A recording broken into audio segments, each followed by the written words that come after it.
This channel does not promote any violent, harmful, or illegal activities. All content provided by this channel is meant for an educational purpose only. Delhi বিস্ফোরণের পরে এবারে বাংলার যোগ পাওয়া গেছে। শুক্রবার সকাল থেকেই হরিয়ানার আল ফালহা বিশ্ববিদ্যালয় থেকে পাশ করা চিকিৎসক উত্তর দিনাজপুর থেকে তাকে আটক করা হয়েছে এনআইএ। আমি আপনাকে একটা কথা বলি, ভারতবর্ষের কথা ছেড়ে দিন। হ্যাঁ, আমি আপনাকে বলছি, ওই যারা ওই টুইন টাওয়ার ভেঙেছিল তাদের সঙ্গেও কলকাতা শহর পশ্চিমবঙ্গের যোগাযোগ পাওয়া গেছিল। আর ভারতবর্ষে এই মুহূর্তে কোথাও টেররিজম হবে, সেই টেররিজমের যোগসূত্র কলকাতা পশ্চিমবঙ্গে থাকবে না, এটা তো হতে পারে না। আর ওই কি একটা বিশ্ববিদ্যালয় মেডিকেল পড়ায় কি আল ফালানা কি আছে, আমি নামটা ঠিক উচ্চারণ করতে পারছি না, নামটা আমার জানা নেই বলে আমি আপনাকে প্রশ্ন করছি, আল আমিন বিশ্ববিদ্যালয়টা একবার ঘেটে দেখুন তো, যে ওখান থেকে 100% ছেলে মেডিকেল পায় কি করে।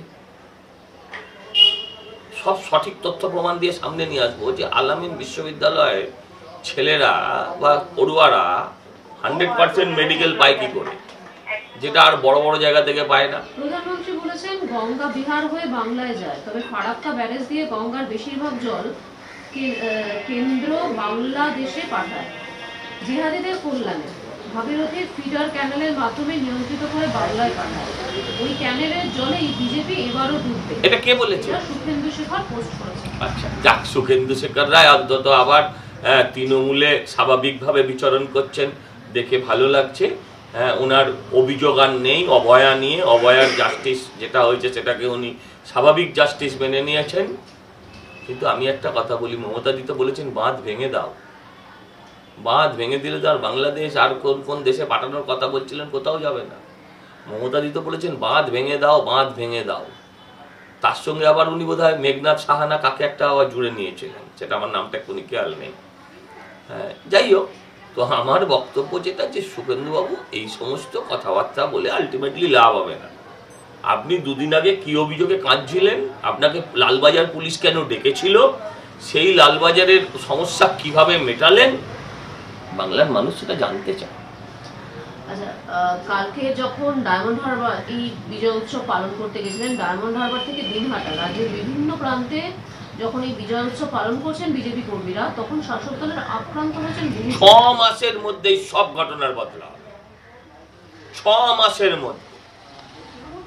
আর না না, হ্যাঁ, ভয় পাচ্ছে তো। ভয় না পেলে কি কেউ ফেসবুকে লিখতে শুরু করে, কেউ আবার ন্যারেটিভ লিখতে শুরু করলো যে 7,42,00,000 ভোট আর 7,45,00,000 ভোট পড়েছে। চোরেরা তো চুরিই বোঝে, আর তো কিছু বোঝে না। বলছে, নিজেরাই বলছে 67% ভোট হয়েছে, আর বলছে 7,45,00,000 ভোট পড়েছে। কোথা দিয়ে হয় বাবা? তো এই যে মিথ্যে ন্যারেটিভ, এই যে ভয় বাংলায় প্রভাব পড়বে না, কে বলেছে পড়বে? তুই নিজেই বলছিস পড়বে, তোকে দেখে বোঝা যাচ্ছে পড়বে। এটা শুধু ওই মানে চোর দু একটা, কুণাল বা পাপোস, এদেরকে দেখে না, যেভাবে তৃণমূলের অফিসিয়াল হ্যান্ডেল থেকে সঙ্গে সঙ্গে একটা এআই মিম ছাড়া হলো যে বাংলায় এটা হলে, বিজেপি এলে বাংলায় তুমি এই অবস্থায় পড়বে। তার থেকে মানে দুপুরবেলা 12টা ভর দুপুরে, তখনই বুঝতে পারলাম যে এদের ভিত কেঁপে গেছে। দেখুন, ব্যাপারটা হচ্ছে এরা তো চোর। হ্যাঁ, এটা কোনো মানে গাড়ির হর্ন শুনলে হবে পুলিশ আসছে, ফলে স্বাভাবিকভাবে ওরা আতঙ্কে আছে। আপনি দেখবেন আজকে আমি বলছি, আপনারা দেখবেন যে ইলেকশনের আগে কত রকম ওদের দলের লোকেরা অসুস্থ হবে এই আতঙ্কে, কোটি কোটি টাকা করেছে। এই যে পার্থদা জেল থেকে বেরিয়েছে, আতঙ্কে আছে, কার নাম বলে দেয়। সৌগতদার সম্বন্ধে একটা বিয়ে সংক্রান্ত, মহিলা সংক্রান্ত, বান্ধবী সংক্রান্ত বলেছে, আর যে কি বলবে কোনো ঠিক নেই। এরা রোজ ডাক্তারকে দেখাচ্ছে, সকাল বিকেল দুবার করে প্রেশার মাপছে, সুগার মাপছে।